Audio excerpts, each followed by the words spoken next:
Right, diving right in today. We're tackling a tough one. It's the link between single parenting and crime in Jamaica. We're looking at an excerpt from an article, The Link Between Single Parenting and Crime in Jamaica, a Complex Reality, which, kind of says it all, right? Yeah. Complex. So nearly half of all families in Jamaica are led by single parents. Wow. I mean, that's a huge number. So it really makes you wonder, is there a direct connection? Are single-parent households more likely to lead to crime? Well, it's not quite that simple. Oh, yeah. You see, it's not about blaming family structures. Right. It's more about the bigger picture. Okay, so what's the article saying then? What's the real takeaway here? Well, it challenges the assumption that single parenting directly causes crime. Interesting. Instead, it suggests we need to look at the socioeconomic factors surrounding these families. Gotcha. Poverty, lack of education, and weak social safety nets. These all contribute to an environment where crime might be more likely. So it's about the context, not just the family structure itself. Exactly. Okay, that makes sense. So rather than pointing fingers at single parents, we should focus on the systemic issues they face. Right. But can you break that down a bit? What are some of the specific challenges these families encounter? Sure. The article highlights 4 main challenges. First is financial instability. Think about it. Supporting a family on a single income. Especially with the rising cost of living. Exactly. Food, housing, education. Just making ends meet is tough. It's constant pressure. Right, like a pressure cooker. And I bet that stress affects other parts of life too. Absolutely. Which leads to the second challenge, emotional and physical exhaustion. Many single parents work multiple jobs, long hours, and still handle all the parenting responsibilities alone. Yeah, no wonder they're exhausted. And often there's not enough support. It's sad because there's often a lack of understanding, too, for what these parents go through. That's right. And that brings us to the third challenge, social stigma. You see, in Jamaica, traditional families are still very much the norm. So single parents, especially mothers, often face judgment, lack of support. It's like they're being punished for things beyond their control. It's definitely an added burden on top of everything else. It must be incredibly tough. It is. And then there's the fourth challenge, the environment. Often, poverty limits housing options. Right. So these families end up in areas with higher crime rates. So it's not just internal struggles, but also the external pressures of the environment.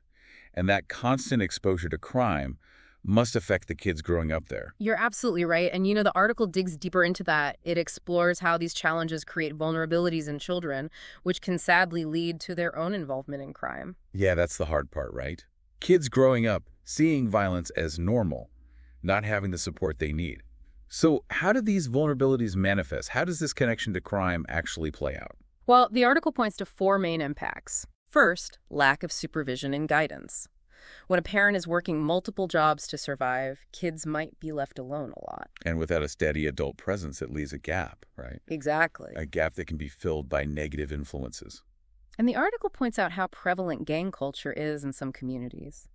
These gangs often target vulnerable youth, especially ones without positive guidance. Right, they offer that sense of belonging, purpose, like a twisted family. Exactly. It can be tempting for a young person who's struggling. And even if they aren't involved in gangs, being around violence all the time takes a toll. There's a story in the article about a young boy who saw a shooting and just described it like it was a normal, everyday thing. It's just chilling. Yeah, that's the second impact, emotional vulnerability. What? The absence of a consistent parent, the trauma of living in a high-crime area, it leaves scars. Kids might act out looking for attention in all the wrong ways. It's tough to think about these kids dealing with so much at such a young age. It really is. And that vulnerability makes them easier targets for manipulation, It's a terrible cycle. They're just searching for connection. But finding it in destructive way. Right, and that leads to the third impact, which is probably the most worrying. Yeah. The normalization of violence.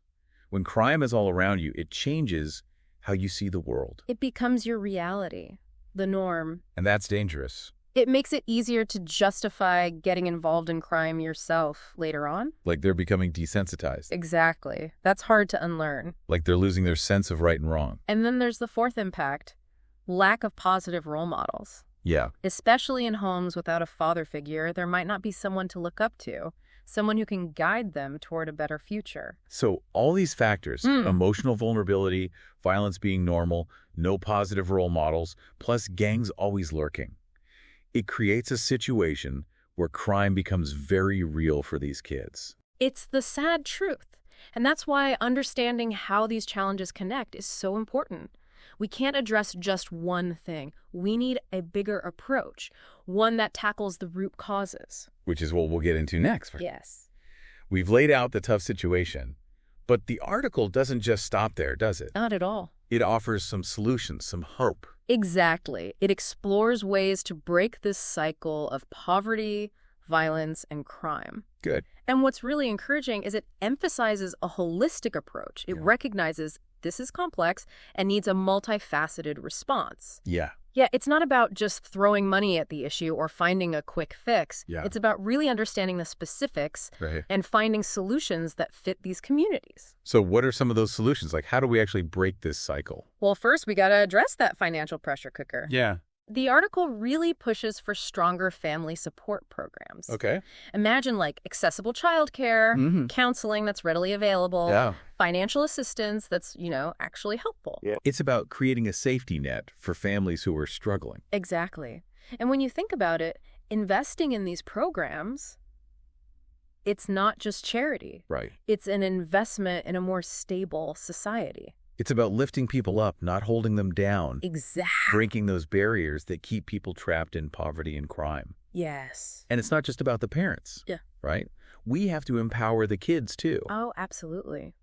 The article emphasizes education and skill training for both parents and children. Okay. Think about it. Single parents getting the chance to advance their careers, earn a living wage. That would change everything for some families. Right. It's about breaking that cycle of poverty. Giving both parents and children a path to a better future. Exactly. Giving them choices. Yeah. Opening doors that they thought were closed. And that's where mentorship comes in, right? Yes. The article mentioned mentorship programs for at-risk youth. Right. Connecting these kids with role models. People who can offer guidance and support. It's huge. It's interesting. The article talked about a program where mentors took kids on trips and stuff, gave them experiences they might not have otherwise. It's amazing what a positive influence can do. Right. It fills that gap we talked about, the one that gangs prey on. Yeah. It shows them there's another way. A better path. A better path. But we also can't forget about where they live. Right. That exposure to violence, it's a big factor. Yes, and the article suggests community policing and crime prevention to address that. Okay. Initiatives designed to build trust between law enforcement and the community. So breaking down that us versus them mentality. Exactly. And creating a shared responsibility for safety. Yeah, when communities trust the police, they're more likely to work together to make things safer. It creates a better environment for everyone. Especially the children. So it's not just more police, it's changing how they interact with the community. Exactly. It's about partnership, working together. And then the article brings up a really important point. It's about changing our mindset about single parenthood. We have to get rid of the stereotypes and judgments. It's about recognizing that families come in all forms. Yes. And a single-parent family can be just as loving and supportive. Absolutely. We should celebrate their strength, Yeah. not look down on them. Exactly. It's about creating a more inclusive environment. For all families. Yes. So we've covered a lot, the challenges, potential solutions, but I think the key takeaway is that this isn't just a Jamaican problem, it's a societal issue. I agree. It reflects broader inequalities that we all need to address. It's about poverty, lack of opportunity, a breakdown in support systems. These are global issues. And as we wrap up, I want to leave our listeners with a feeling that they can do something, Yes, that change is possible. absolutely. We need to remember that each of us can play a part in creating a more just and compassionate world. I think it's vital to remember that. We don't have to wait for someone else to fix it. Right. We can take action ourselves. Even small steps. Exactly. So for our listeners out there, what really stood out to you today? What gave you a new perspective? And how can you turn that into action? Maybe it's something small, like talking to a single parent, Offering support. showing empathy. Or maybe it's volunteering at an organization that helps single parents. Even small acts of kindness can make a difference. And if you're feeling inspired to do more, you could advocate for policies that address poverty and inequality. You could donate to organizations working on the ground. Remember, it starts with awareness, but it doesn't end there. We have to turn that awareness into action. It can be big or small. It all adds up. Our individual actions can create real change. We can be part of the solution. It can feel like a big problem, Yeah. But even just showing support, understanding, It makes a difference. it really does. And something the article said really stuck with me. Oh, yeah. It said, supporting single parents and their kids, it's not just about giving money. It's about recognizing they have value, that they contribute to society. Shifting our perspective. Yeah. Seeing them as part of the solution, not the problem. Exactly. These families are resilient.